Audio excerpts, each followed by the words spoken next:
News 18 ವೀಕ್ಷಕರಿಗೆ ಸ್ವಾಗತ. ನಾನು ನಿಮ್ಮ ಸಂತೋಷ್ ಕುಣೂರ್, ಗದಗದ ಪ್ರತಿನಿಧಿ.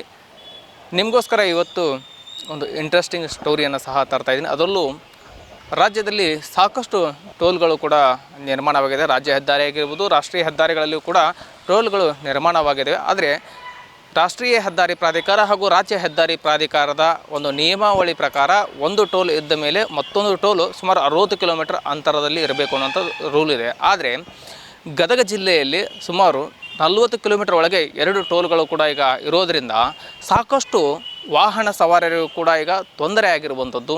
ಅದರಲ್ಲೂ ಈ ಒಂದು ಟೋಲ್ ಅನಧಿಕೃತ ಟೋಲ್ ನಿರ್ಮಾಣ ಆಗಿರೋದ್ರಿಂದ ಬಸ್ ದರ ಸಹ ಹೆಚ್ಚಳವಾಗಿ ಪ್ರಯಾಣಿಕರಿಗೂ ಕೂಡ ಹೊರೆ ಆಗ್ತಾ ಇದೆ. ಇನ್ನು ಖಾಸಗಿ ವಾಹನಗಳನ್ನು ಬಾಡಿಗೆ ತೆಗೆದುಕೊಂಡು ಹೋಗಬೇಕಾದ್ರೆ ಅಲ್ಲಿಯೂ ಸಹ ಪ್ರಯಾಣಿಕರಿಗೆ ಆಗಿರ್ಬೋದು, ಜೊತೆಗೆ ಸಾರ್ವಜನಿಕರಿಗೂ ಕೂಡ ಸಾಕಷ್ಟು ತೊಂದರೆ ಆಗ್ತಾ ಇದೆ. ದರ ಸಹ ಹೆಚ್ಚಿಗೆ ಆಗ್ತಾ ಇದೆ. ಇದರಿಂದಾಗಿ ಸಾಕಷ್ಟು ಸಮಸ್ಯೆಗಳು ಕೂಡ ಆಗ್ತಾ ಇದ್ದಾವೆ. ಅದರಲ್ಲೂ ಇಂತಹ ಒಂದು ಅನಧಿಕೃತ ಟೋಲನ್ನು ಎಲ್ಲಿ ನಿರ್ಮಾಣ ಮಾಡಿದ್ದಾರೆ ಅಂತಂದರೆ, ಗದಗ ತಾಲೂಕಿನ ಪಾಪನಾಸಿ ಬಳಿ ಒಂದು ಅನಧಿಕೃತ ಟೋಲನ್ನು ನಿರ್ಮಾಣ ಮಾಡಿ ಸಾಕಷ್ಟು ತೆರಿಗೆಯನ್ನು ಕಟ್ಟಿಸ್ಕೊಳ್ತಾ ಇದ್ದಾರೆ. ರಾಜ್ಯ ಹೆದ್ದಾರಿ ಪ್ರಾಧಿಕಾರ ಈ ಒಂದು ಟೋಲನ್ನು ಧಾರವಾಡ ಜಿಲ್ಲೆಯ ನವಲಗುಂದ ತಾಲೂಕಿನ ಶೆಲುಡಿ ಗ್ರಾಮದ ಬಳಿಯಲ್ಲಿ ನಿರ್ಮಾಣ ಮಾಡಬೇಕಾಗಿತ್ತು. ಆದರೆ ಈ ಒಂದು ಟೋಲನ್ನು ಪಾಪನಾಸಿ ಬಳಿ ನಿರ್ಮಾಣ ಮಾಡಿದ್ರಿಂದ ಸಾಕಷ್ಟು ಸಾರ್ವಜನಿಕರಿಗೆ ಮತ್ತು ವಾಹನ ಸವಾರರ ಆಕ್ರೋಶಕ್ಕೆ ಕಾರಣವಾಗಿರುವಂಥದ್ದು.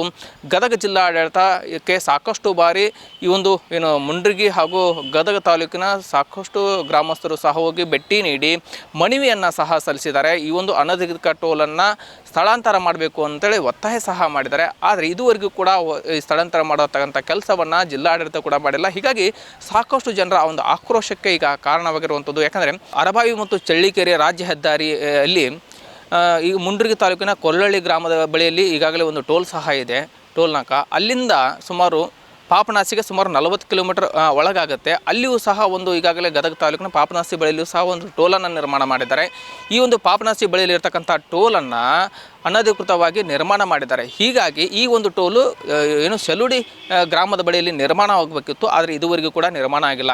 ಅದೇ ಪಾಪನಾಸಿ ಬಳಿಯಲ್ಲಿ ಟೋಲ್ ಇದ್ದರೂ ಕೂಡ ಅವರು ಕೊಡ್ತಕ್ಕಂತಹ ತೆರಿಗೆ ಬಿಲ್ನಲ್ಲಿ ಶೆಲುಡಿ ಟೋಲ್ ಅಂತ ಕೊಡ್ತಾರೆ. ಹೀಗಾಗಿ ಈ ರೀತಿಯಾಗಿ ವಾಹನ ಸವಾರರಿಗೆ ವಂಚನೆ ಮಾಡುವಂಥ ಕೆಲಸ ಇಲ್ಲಿ ಆಗ್ತಾ ಇದೆ. ಕಾನೂನು ಬಾಹಿರವಾಗಿ ನಿರ್ಮಾಣವಾಗಿರುವಂಥ ಟೋಲನ್ನು ತತ್ಕ್ಷಣವೇ ಅದನ್ನು ಸ್ಥಳಾಂತರ ಮಾಡಬೇಕು ಅನ್ನುವಂಥದ್ದು ಸಾರ್ವಜನಿಕರ ಒಂದು ಒತ್ತಾಯ ಸಹ ಆಗಿದೆ. ಇದೇ ವಿಚಾರ ಸಂಬಂಧಪಟ್ಟಂಗೆ ವಾಹನ ಸವಾರರು ಆಗಿರ್ಬೋದು, ಜೊತೆಗೆ ಹೋರಾಟಗಾರರು ಕೂಡ ನ್ಯೂಸ್ 18 ಜೊತೆಗೆ ಮಾತನಾಡಿದ್ದಾರೆ. ಏನೆಲ್ಲ ಮಾತನಾಡಿದ್ದಾರೆ ಅನ್ನೋದನ್ನು ಕೇಳ್ಕೊಂಬರೋಣ ಬನ್ನಿ. ಇಲ್ಲಿ ಟೋಲ್ ಏನು ಮಾಡ್ಯಾರಲ್ರಿ, ಇದು ಅವೈಜ್ಞಾನಿಕ ಮತ್ತು ಅಕ್ರಮವಾಗಿ ಇಲ್ಲಿ ಹಣ ವಸೂಲಿ ಮಾಡಕತ್ತಾರ. ಆ್ಯಕ್ಚುಲಿ ಇದು ಟೋಲ್ ಇಲ್ಲಿ ಇರಬಾರ್ದು, ಶೆಲುಡಿ ಹತ್ರ ಇದು ಟೋಲ್ ಆಗಬೇಕಿತ್ತು. ಈ ಟೋಲಿಂದ ಸಾರ್ವಜನಿಕರಿಗೆ ದಿನಬಳಕೆ ಇಲ್ಲಿ ಏನು ಅಡ್ಡಾಡ್ದವ್ರಿಗೆ, ಆಮೇಲೆ ಇದೇನು ಮುಂಡ್ರಿಗಿಯಿಂದ ಗದಗ ಏನು ಬಸ್ ಚಾರ್ಜು ಸಿಕ್ಕಾಪಟ್ಟೆ ಎಲ್ಲ ಜನರಿಗೂ ವಜ್ಜಾಗ್ಬಿಟ್ಟೈತಿ. ಅದಕ್ಕೆ ಸರ್ಕಾರ ಕೂಡಲೇ ಈ ಅಕ್ರಮ ಟೋಲನ್ನು ಶಿಫ್ಟ್ ಮಾಡಬೇಕಾಗಿ ಲಾಸ್ಟ್ ಟೈಮು ಬಂದಾಗಿತ್ತು ಇದು ಟೋಲು, ಅಂದರೂ ಮತ್ತು ಇದನ್ನು ಪುನಃ ಪ್ರಾರಂಭಿಸ್ಯಾರ. ಎಲ್ಲ ಸಾರ್ವಜನಿಕರಿಗೂ ತುಂಬ ತೊಂದರೆ ಆಗತೈತಿ. ಸರ್ಕಾರಕ್ಕೆ ಒಂದು ಮನವಿ ಏನು ಮಾಡ್ತೀವಿ ಅಂದ್ರೆ ಈ ಅಕ್ರಮವಾಗಿರತಕ್ಕಂಥ ಈ ಟೋಲನ್ನು ಕೂಡಲೇ ತೆರವುಗೊಳಿಸಬೇಕು. ಗದಗ ಜಿಲ್ಲಾ ಉಸ್ತುವಾರಿ ಸಚಿವರಾದ H.K. ಪಾಟೀಲ್ ಅವರು ಕೂಡಲೇ ಇದ್ರ ಬಗ್ಗೆ ಕ್ರಮ ವಹಿಸಬೇಕು. ಸಾರ್ವಜನಿಕರಿಗೆ ಇದರಿಂದ ಅನುಕೂಲ ಆಗಲಿ ಅಂತೇಳಿ ಇದನ್ನು ಈ 60 ಕಿಲೋಮೀಟ್ರ್ ಒಳಗೆ ಏನೈತಲ್ಲ, ಈಗ ಇದನ್ನು ತೆರವುಗೊಳಿಸಬೇಕು ಮತ್ತು ಎಲ್ಲ ಸಾರ್ವಜನಿಕರಿಗೂ ಅನುಕೂಲವಾಗಲಿ ಅಂತೇಳಿ ಈ ಮೂಲಕ ಹೇಳ್ತೇನೆ. ಗದಗ ಹತ್ರ ಪಾಪನಾಶಿ ಹತ್ರ ಇರುವಂಥ ಟೋಲು ಅನಧಿಕೃತ ಟೋಲು, ಅಕ್ರಮ ಟೋಲು. ಈ ಟೋಲನ್ನು ತೆಗಿಬೇಕಂತೇಳಿ ಹಲವಾರು ಸಾರಿ ಮನವಿ ಕೊಟ್ಟಿದ್ದೇವೆ, ಹೋರಾಟ ಮಾಡಿದ್ದೇವೆ. ಆದರೂ ಕೂಡ ಜಿಲ್ಲಾಡಳಿತ ಇದ್ರ ಬಗ್ಗೆ ಕ್ರಮ ಕೈಗೊಂಡಿಲ್ಲ. ಸಾಮಾನ್ಯವಾಗಿ ರಾಜ್ಯ ಹೆದ್ದಾರಿ, ರಾಷ್ಟ್ರೀಯ ಹೆದ್ದಾರಿ ಕಾನೂನು ಏನು ಹೇಳ್ತಾ 60 ಕಿಲೋಮೀಟರ್ದಲ್ಲಿ ಯಾವುದೇ ಟೋಲ್ ಇರಬಾರ್ದು. ಈ ಟೋಲ್ ಆದಮೇಲೆ ಮತ್ತೆ 20 ಕಿಲೋಮೀಟರ್ಗೆ ಇನ್ನೊಂದು ಟೋಲ್ ಇದೆ, ಅದು ಜನರಿಗೆ ಸುಲಿಗೆ ಆಗುತ್ತೈತೆ. ಈಗಾಗಲೇ ಗದಗಿಂದ ಸುಮಾರು 15 ಕಿಲೋಮೀಟರ್ ದೂರದಲ್ಲಿ ಟೋಲ್ ಇರಬೇಕಂತ ಹೇಳ್ತಾರೆ. ಇದು ಕೇವಲ 8-9 ಕಿಲೋಮೀಟರ್ದಲ್ಲೇ ಈ ಟೋಲ್ ಇದೆ. ಇದು ಕೂಡ ಜನರಿಗೆ ಅನ್ಯಾಯ ಆಗ್ತಾಯಿದೆ. ಇದರಿಂದ ಬಸ್ಸಿನ ದರ ಏರಿಸಿದಾರೋ, ಗೂಡ್ಸಿನ ದರ ಏರಿಸಿದಾರ, ಜನರಿಗೆ ದಿನನಿತ್ಯ ಕಿರುಕುಳ ಆಗಿದೆ, ಸುಲಿಗೆ ಆಗ್ತಿದೆ. ಹಾಗಾಗಿ ನಾನು ಜಿಲ್ಲಾಡಳಿತಕ್ಕೆ ಒತ್ತಾಯ ಮಾಡ್ತೇನೆ ಈ ಟೋಲನ್ನು ತೆಗಿಬೇಕಂತೇಳಿ. ಈ ಟೋಲ್ ತೆಗಿಬೇಕಂತೇಳಿ ಈಗಾಗಲೇ ಗದಗ ಜಿಲ್ಲಾ ಉಸ್ತುವಾರಿ ಸಚಿವರು ಕೂಡ ಪತ್ರವನ್ನು ನೀಡಿದ್ದಾರೆ. ಆದರೂ ಜಿಲ್ಲಾಡಳಿತ ಮೌನ ಯಾಕೆ ವಹಿಸಿದೆ?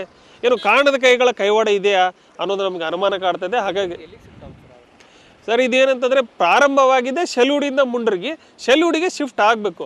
ಶೆಲುಡಿಂದನೇ ಇರುವಂಥ ಟೋಲ್ ಇದು. ಆ ಟೆಂಡರ್ ಕೂಡ ಹಾಗೆ ಆಗಿತ್ತು, ಕಾಂಟ್ರಾಕ್ಟ್ ಕೂಡ ಹಾಗೆ ಇದೆ.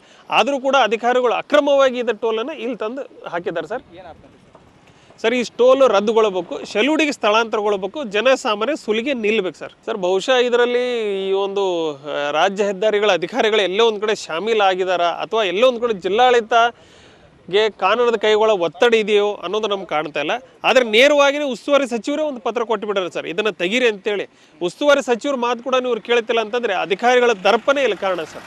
ಎಸ್ ವೀಕ್ಷಕರ ಕೇಳಿದ್ರಲ್ಲ, ಸಾರ್ವಜನಿಕರು ಹಾಗೂ ವಾಹನ ಸವಾರರ ಮಾತನ್ನ ಅನಧಿಕೃತವಾಗಿ ಕಾನೂನು ಬಾಹಿರವಾಗಿ ಮತ್ತು ರಾಜ್ಯ ಹೆದ್ದಾರಿ ಪ್ರಾಧಿಕಾರದವರ ಒಂದು ನಿರ್ಲಕ್ಷ್ಯ ಇಲ್ಲಿ ಎದ್ದು ತೋರ್ತಾ ಇದೆ. ಹೀಗಾಗಿ ಜಿಲ್ಲಾಡಳಿತ ಯಾಕೆ ಇದನ್ನು ಸ್ಥಳಾಂತರ ಮಾಡಿಲ್ಲ ಎಂಬ ಗಂಭೀರ ಆರೋಪ ಸಹ ಈಗ ಕೇಳಿ ಬರ್ತದೆ. ಯಾಕಂದರೆ ಸಚಿವ ಎಚ್ ಕೆ ಪಾಟೀಲ್ರಿಗೂ ಖುದ್ದಾಗಿ ಜಿಲ್ಲಾಧಿಕಾರಿಗಳಿಗೆ ಲೆಟರ್ ಸಹ ಬರೆದಿದ್ದಾರೆ.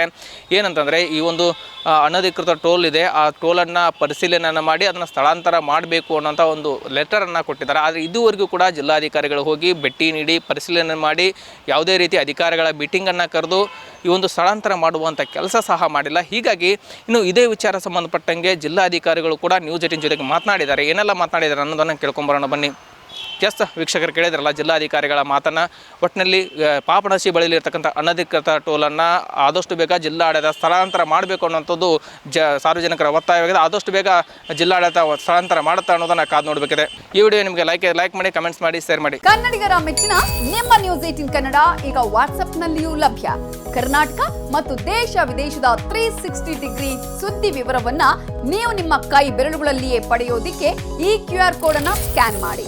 ನಮ್ಮ ಚಾನೆಲ್ ಅನ್ನ ಫಾಲೋ ಮಾಡಿ, ನೋಟಿಫಿಕೇಶನ್ ಆನ್ ಮಾಡಿ.